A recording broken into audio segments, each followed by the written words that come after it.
მოგესალმებით და მე კვლავ გიბრუნდებით საფეხბურთო სიახლეებით. ნაკრების მორიგი მარცხი მთელი ქვეყანა დამწუხრებულია და ჰეითერები სოროებიდან გამოვიდნენ.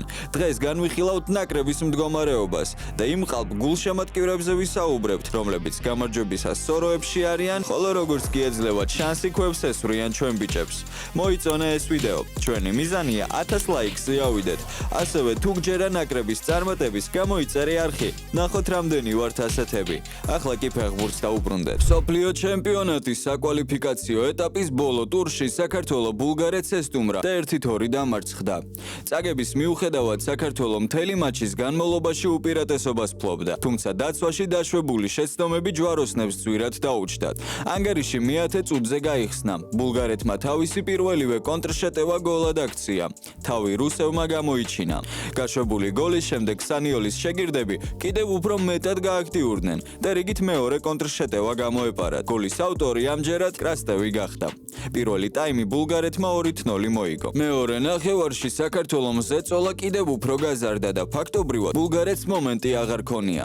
შეტევაში სულ ჯვაროსნები იყვნენ და ბევრ მომენტს ქმნიდნენ, თუმცა გოლის გატანა 98 წუთამდე ვერ მოახერხეს. თავი ლოჩოშვილმა გამოიჩინა.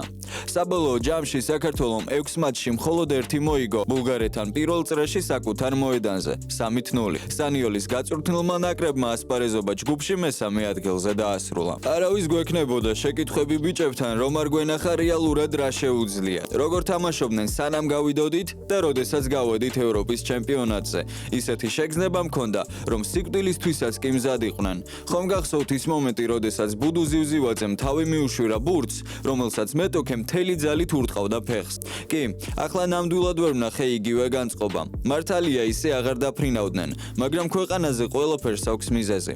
შეიძლება რამე არ ვიცოდეთ, ამიტომ ქვების და ტალახის სროლა არ არის ადეკვატური. ზოგჯერ მარცხი და ტალახში სახით ჩავარდნაა საჭირო, რომ რაღაცეებში გავუმჯობესდეთ.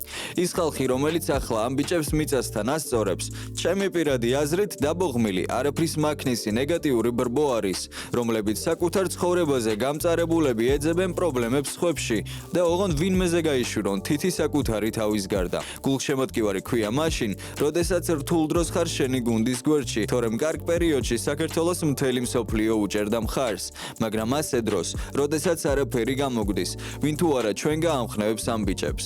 თუ სადმე გხვდებათ პოსტი, სტატია ან ვიდეო, სადაც ნაკრების ბიჭებზია საუბარი, ჩემი ადამიანური თხოვნა და რჩევა იქნება, რომ კომენტარებში გაამხნევოთ. ისინიც უბრალო ადამიანები არიან და ზოგჯერ კითხულობენ ამ კომენტარებს და ეს მათთვის ვფიქრობ მოტივაცია იქნება. ბულგარეთთან მარცხის შემდეგ გიორგი მამარდაშვილმა ინსტაგრამში დაწერა: ამ თამაშების შემდეგ ყველაზე კარგად იგრძნობა რა ბევრს ნიშნავს ერთმანეთის გვერდში დგომა. ფეხბურთში გამარჯვება ყოველთვის ჩანს, მაგრამ ყველაზე ძვირფასი მხარდაჭერა სწორედ მაშინ არის, როცა შედეგი იმედის გამართლებას ვერ ახერხებს.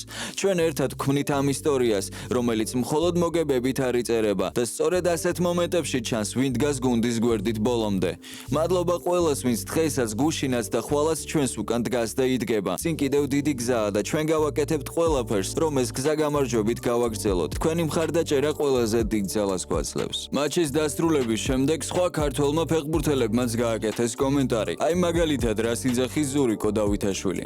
გავაგრძელებთ მუშაობასა და ვარჯიშს, პირადად მე ამას აუცილებლად გავაკეთებ და ეჭვი არ მეპარება, რომ სხვებიც იმავეს იზავენ. თითოეული მათგანი პასუხისგებლობას გრძნობს და შრომას გააგრძელებს.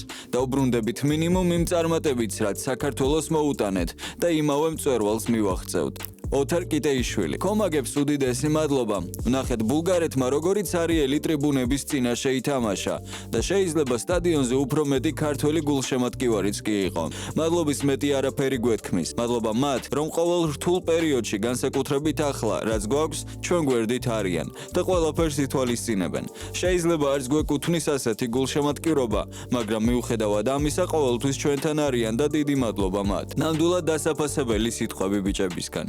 Soccer Awards-მა 2025 წლის საუკეთესო ფეხბურთელისა და შემტევის ჯილდოების ნომინანტები დაასახელა. Paris Saint-Germain-ის ქართველი ფეხბურთელი ხუჩა კვარაცხელია ორივე კატეგორიაში რჩეულთა შორის მოხვდა.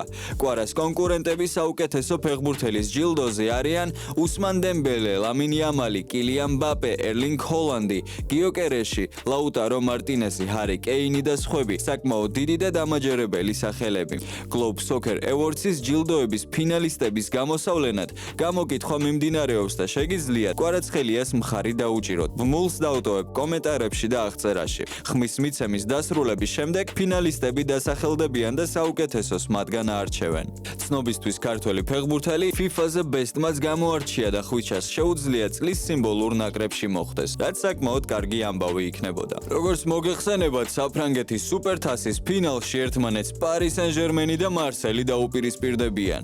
ხვიჩა კვარაცხელიას კიდევ ერთი ტიტულის მოგების შანსი აქვს. მას ამჯერად ამის გაკეთება ქუვეითში მოუწევს. საფრანგეთის პროფესიონალურმა საფეხბურთო ლიგამ გვამცნო თუ როდის და სად ჩატარდება აღნიშნული დაპირისპირება.